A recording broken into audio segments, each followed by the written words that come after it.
नमस्कार, मनदीप कुमार आपका SK books के यूट्यूब चैनल पर स्वागत करता हूं। आज हम बात करने वाले हैं सॉल्व पेपर 2019 अग्निवीर वायु साइंस सब्जेक्ट फिजिक्स का पेपर हम डील करेंगे। पेपर 3 है ये और इसका पार्ट 2। पार्ट 1 हम पहले ही डिस्कस कर चुके हैं।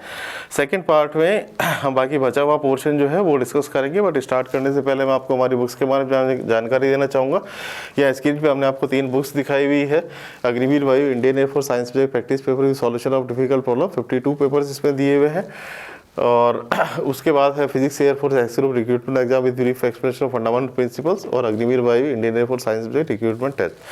देखिए तीनों बुक्स में जो अपने थ्योरी न्यूमेरिकल्स हमने डिज़ाइन किए हैं वो हिसाब से किए हैं कि इसके बाहर से कुछ भी नहीं आएगा। जो सारा प्रैक्टिस है वो आप इन बुक से कर सकते हैं। इसमें पेपर्स ही दिए हुए हैं, इसका सॉल्यूशन भी हमने दिया हुआ है। ये जो पेपर है ये हमने इसी बुक से लिया हुआ है। तो आप इस बुक को, इसमें 52 पेपर्स हैं, इसको आप रेफ़र कर सकते हैं जो है टेस्ट पेपर सॉल्व करने के लिए। और बाकी दोनों बुक्स में थ्योरी न्यूमेरिकल्स आपको मिल जाएंगे। तो स्टार्ट करते हैं paper 3 part 2।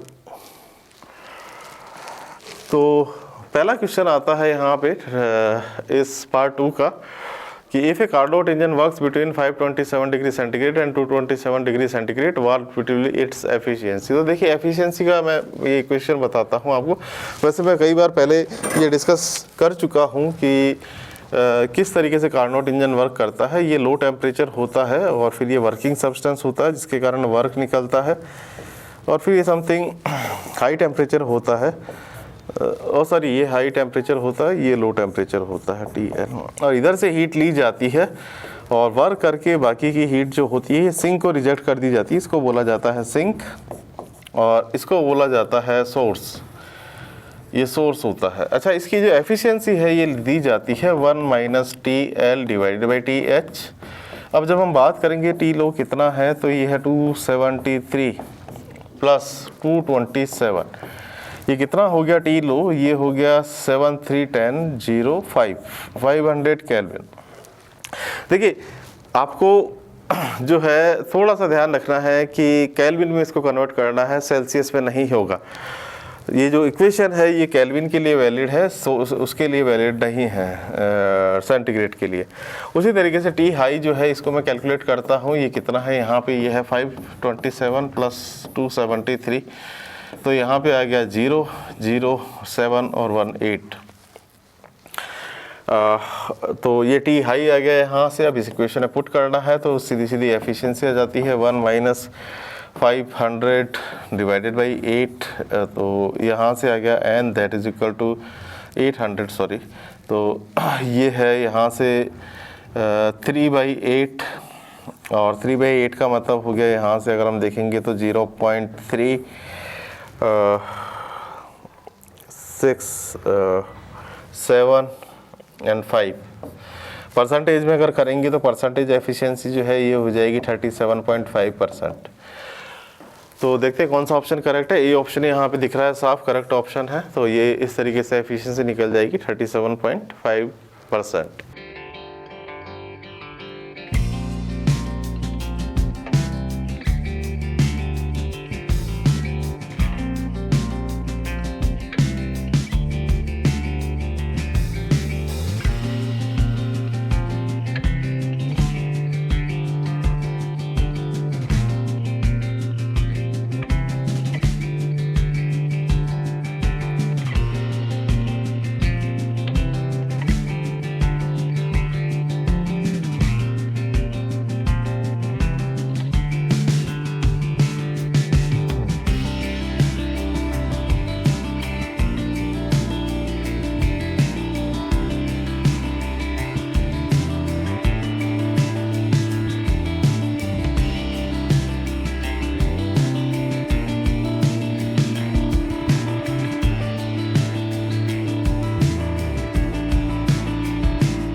To glass surfaces do not separate easily after pouring water between them. देखिए क्या होता है इसकी मैं आपको एक चीज़ बताता हूँ।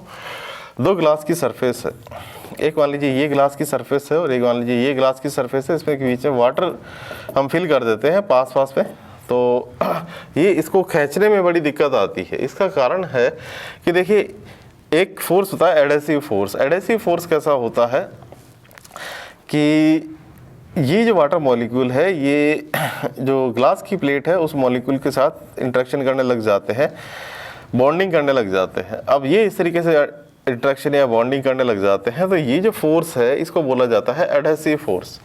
तो एडहेसिव फोर्स के कारण ये दोनों जो ग्लास प्लेट्स है ये सेपरेट नहीं हो पाती, तो इस तरीके से इसका जो करेक्ट ऑप्शन है ये है एडहेसिव फोर्स। देखिए एक होता है कोहेसिव फोर्स। कोहेसिव फोर्स होता है, मान लीजिए वाटर का मॉलिक्यूल वाटर पे ही जो फोर्स लगा रहा है वो बोला जाता है कोहेसिव। और ये जो एक जो लिक्विड है दूसरे जो सरफेस है उस पर जो फोर्स लगा रहा है ये बोला जाता है एडहेसिव। जैसे फेविकोल आपने नाम सुने हैं, जोड़ने के काम आते हैं, तो इनको बोला जाता है एडहेसिव्स।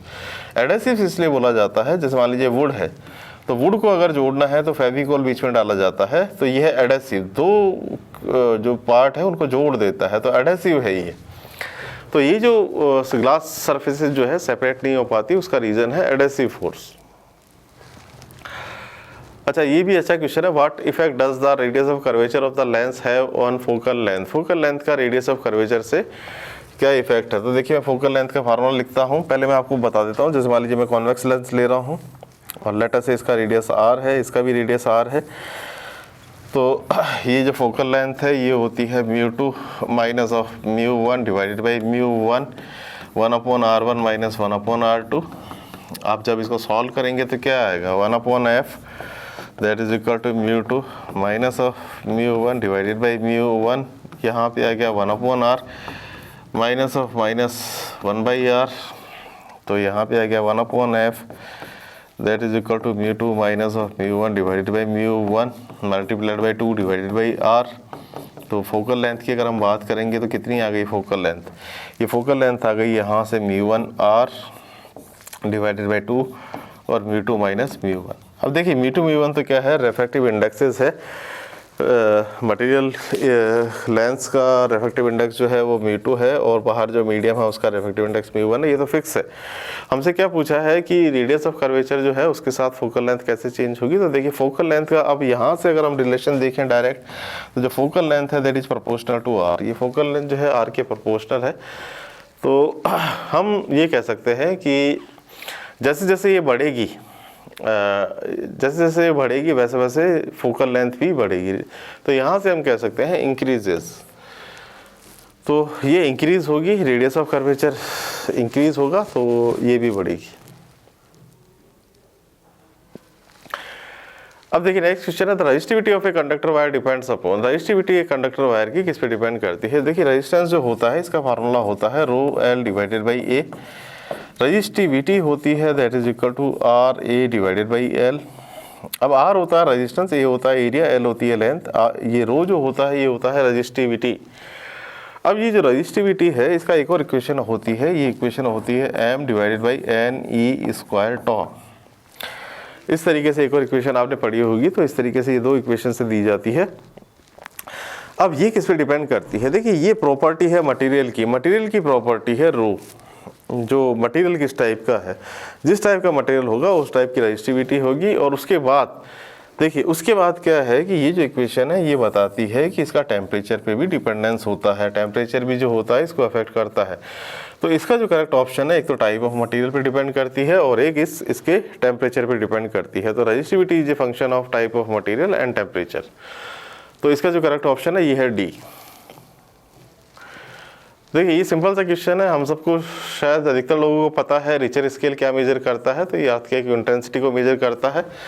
तो इसका जो करेक्ट ऑप्शन है ये है अर्थक्वेक इंटेंसिटी को मेजर करने का इंस्ट्रूमेंट है रिचर स्केल। अच्छा अब ये क्वेश्चन है, देखिए speed of sound due to increase in temperature. Sound का जो स्पीड है ये टेम्परेचर के साथ कैसे इंक्रीज होता है। तो जो v होता है ये प्रोपोर्शनल होता है अंडर रूट ऑफ t के। तो टेम्परेचर जैसे जैसे बढ़ेगा वैसे वैसे वेलोसिटी बढ़ेगी, तो इट इंक्रीजेस। तो यहाँ से हम कह सकते हैं कि speed of sound increases with increase in temperature. ये भी सिंपल क्वेश्चन है, which one is the unit of electric potential. जो इलेक्ट्रिक पोटेंशियल को हम वोल्ट में नापते हैं, तो इसका जो करेक्ट ऑप्शन है ये है बी। से जूल जो होता है ये वर्क या एनर्जी को नापने काम आता है, एम्पियर करंट को नापने काम आता है, कूलाम जो है चार्ज का मापने काम आता है, कूलाम चार्ज मेजर करता है। तो इसका जो करेक्ट ऑप्शन है ये है बी, जू volt. What type of quantity is electric current. Electric current किस तरीके की क्वांटिटी है, सिंपल क्वेश्चन है। देखिए ये क्या कहता है कि इलेक्ट्रिक करंट वेक्टर है कि स्केलर है। तो इलेक्ट्रिक करंट जो होता है ये स्केलर क्वांटिटी होता है। जैसे मान लीजिए ये वायर है, मैं आपको सिंपल सा एग्जांपल दे रहा हूँ कि मान लीजिए 5 एम्पीयर का करंट इधर से जा रहा है और 2 एम्पीयर का करंट इधर से जा रहा है, तो 7 एम्पीयर का करंट जो है वो इधर से निकलेगा ही निकलेगा। इस वायर को चाहे आप ऐसे कर दीजिए, इन दोनों वायर को, तो 5 एम्पीयर और 2 एम्पीयर ये मिलके 7 एम्पीयर ही देंगे। एक जंक्शन पे दो करंट आ रहे हैं, 5 एम्पीयर 2 एम्पीयर के, तो 7 एम्पीयर का करंट निकलेगा ही निकलेगा। अभी वेक्टर में क्या होता है कि ये इनके बीच के एंगल पे डिपेंड करता है। मान लीजिए इनका एंगल मैं चेंज कर देता हूँ, तो ये जो 7 एम्पीयर है, 7 एम्पीयर नहीं होना चाहिए था यहाँ पे मान लीजिए जो भी है व्हाट्सएवर समथिंग जो भी कुछ क्वांटिटी आएगी वो 7 एम्पीयर से डिफरेंट आएगी। तो ऐसा रूल ये फॉलो नहीं करता है, एंगल पे डिपेंड नहीं करता है। तो इसलिए जो क्वांटिटी है ये है स्केलर क्वांटिटी। ये सिंपल अलजेब्रिक रूल को फॉलो करता है। मतलब 5 + 2 हमेशा 7 होगा, 5 + 2 हमेशा 7 होगा, 4 + 4 हमेशा 8 होगा। तो ये स्केलर क्वांटिटी है, सिंपल अलजेब्रा को फॉलो करता है। ये भी बड़ा सिंपल क्वेश्चन है। According to second law of motion by Newton, force की जो इक्वेशन है ये क्या होती है, फोर्स की इक्वेशन होती है मास इनटू एक्सेलरेशन। तो मास इनटू एक्सेलरेशन जो है ये इसका करेक्ट आंसर है। बड़ा सिंपल सा क्वेश्चन है। मास इनटू वेलोसिटी जो होता है ये मोमेंटम होता है, मोमेंटम को हम p से बताते हैं। वेलोसिटी इनटू एक्सेलरेशन ये कोई क्वांटिटी नहीं होती है। मास इनटू टाइम ऐसी भी कोई क्वांटिटी नहीं होती है। तो जो इसका करेक्ट ऑप्शन है ये है मास इनटू एक्सेलरेशन। अच्छा, ये एक अच्छा क्वेश्चन है भाई। ये container with water on fire totally heats up. तो देखिए क्या होता है कि मान लीजिए कंटेनर है और कंटेनर में ये वाटर है और वाटर को आप हीट अप कर रहे हैं, तो क्या हो रहा है कि ये यहाँ पे वाटर गर्म हो जाता है, गर्म होकर ऊपर जाता है, ऊपर से जो गर्म पानी है ये नीचे, ठंडा पानी है वो नीचे आता है। तो इस सर्कुलेशन को हम बोलते हैं कन्वेक्शन। तो इसका जो करेक्ट आंसर है ये है बाई कन्वेक्शन। कन्वेक्शन के कारण ऐसा होता है।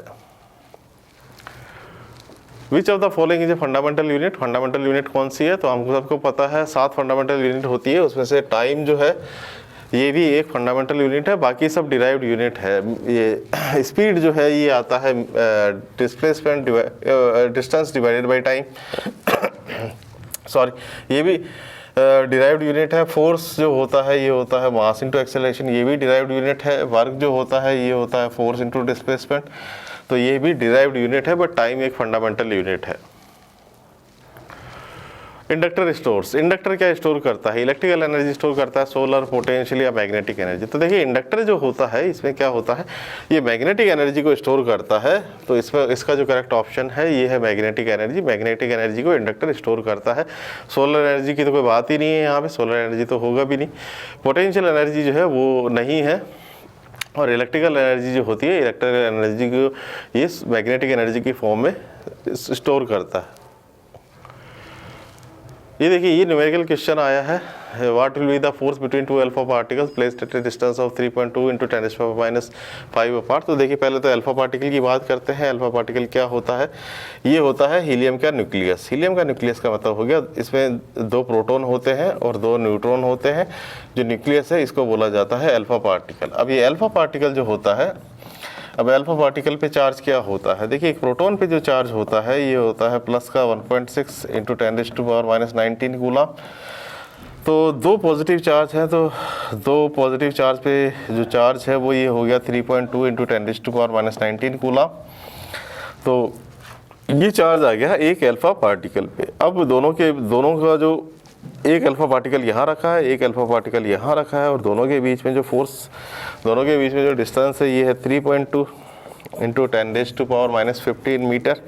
तो देखिए क्या होता है, ये होता है फोर्स, ये होता है Q alpha divided by r²।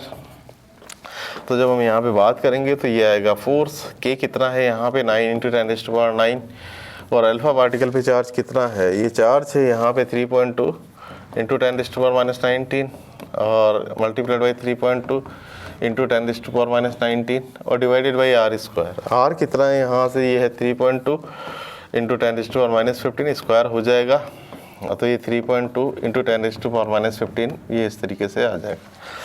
देखिए अब इसको सॉल्व करते हैं, तो 3.2 से तो 3.2 कैंसिल हो गया और ये f आ गया यहाँ से 9 इंटू 10⁻9 इंटू 10⁻⁻38 और डिवाइडेड बाई 10⁻⁻30, तो ये आ गया f that is equal to 9 into 10⁻8 into 10⁻30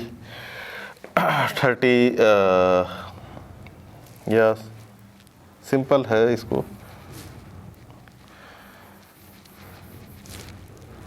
इसको हम सीधा सीधा करते हैं यहाँ से 10⁻9 और इंटू 10⁻⁻8, तो यहाँ से फोर्स आ जाता है that is equal to 90 newton. तो इसका जो करेक्ट ऑप्शन है ये है डी, 90 न्यूटन। तो इस तरीके से ये सिंपल सा क्वेश्चन है, बट थोड़ा सा हमको ध्यान रखना पड़ेगा कि अल्फा पार्टिकल पे चार्ज क्या होता है और इसको सॉल्व करना है बाकी तो इसका जो करेक्ट ऑप्शन है ये है force that is equal to 90 newton. तो देखिए आज हमने पार्ट 2 यहाँ पे डिस्कस किया, आशा करते हैं ये पार्ट आपको अच्छा लगा होगा। ये जो कंप्लीट पेपर और सॉल्यूशन है ये हमने इस बुक में दिया हुआ है, उसके अलावा हमने काफ़ी पेपर्स इसमें इंक्लूड किए हुए, 52 पेपर्स है।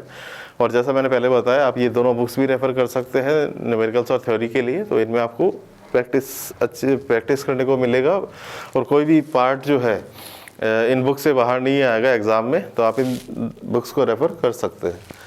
तो आशा करते हैं ये वीडियो आपको पसंद आया होगा। तो आज का वीडियो हम यहीं पे ख़त्म करते हैं। हमारे इस वीडियो को लाइक कीजिए, दोस्तों के साथ शेयर कीजिए, हमारे चैनल को सब्सक्राइब कीजिए। मिलते हैं नेक्स्ट वीडियो में, धन्यवाद।